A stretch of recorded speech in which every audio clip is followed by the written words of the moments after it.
Meron pa ring mga tinamaan ng ligaw na bala pero mas konti raw sila kumpara sa mga nabiktima noong 2016 ayon po yan sa Philippine National Police. Mas mababa rin ang bilang ng mga biktima ng paputok ayon naman sa Department of Health. Nakatutok si Steve Dailisa. Babalik sa eskwela ng kulang ng 2 daliri ang grade 3 student na si Russell Patalinhog ng Zamboanga, Sibugay. Sumabog sa kamay ng bata ang napulot na kwitis kaya kailangan siyang operahan. Napulot lang daw niya ito habang nagwawalis matapos ang salubong 2017. Ang mga gaya ni Russell ang nadadagdag sa listahan ng Health Department na ngayon aabot na sa 581. Sabi ng DOH kahit tumataas ang bilang, malayo pa rin daw ito sa bilang na 907 kumpara sa kaparehong araw noong nakaraang taon. Hindi siya on the rise kasi yung previous natin ay nasa 874.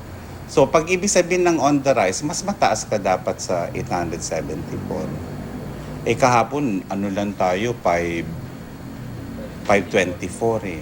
Dito sa Jose Arias Memorial Medical Center, napakuna sa 66 ang bilang ng mga biktimang naputukan, malayo kumpara sa higit 100 noong nakaraang taon. Gayunman, kahit manaka-naka yung pagdating ng mga pasyente, mananatili raw silang naka-alerto hanggang sa pagtatapos ng Code White Alert sa January 5. Kung magpapatuloy ang ganitong bilang, umaasa ang DOH na hindi na mahihigitan ng 932 na final tally nung nakarang taon. Kaya patuloy ang kanilang paalala na huwag mamulot ng paputok at kung naputukan man, dumiretso agad sa ospital at huwag antaying maimpeksyon o matetano lalo't na kamamatay. I-expect natin na madadagdagan pa yung bilang.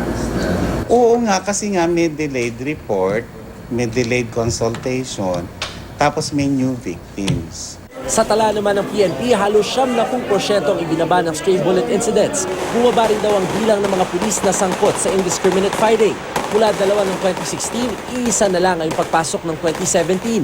Ang pulis Maynila na si PO1 Daniel Castillo na arestado at nakakulong na sa MPD. Isa lang ho talaga muna ang ating on our record, ang talaga hindi sumunod sa panuntunan o ni Chief PNP. Ito yung si Castillo. Na kitang-kita naman natin doon sa video, uniformado, nagpe-perform ng official duty, however, siya yung naging cause ng trouble. Pero may 4 pang pulis at 3 sundalong natukoy na di umani nagpaputok din ng baril pero pinaghahanap pa.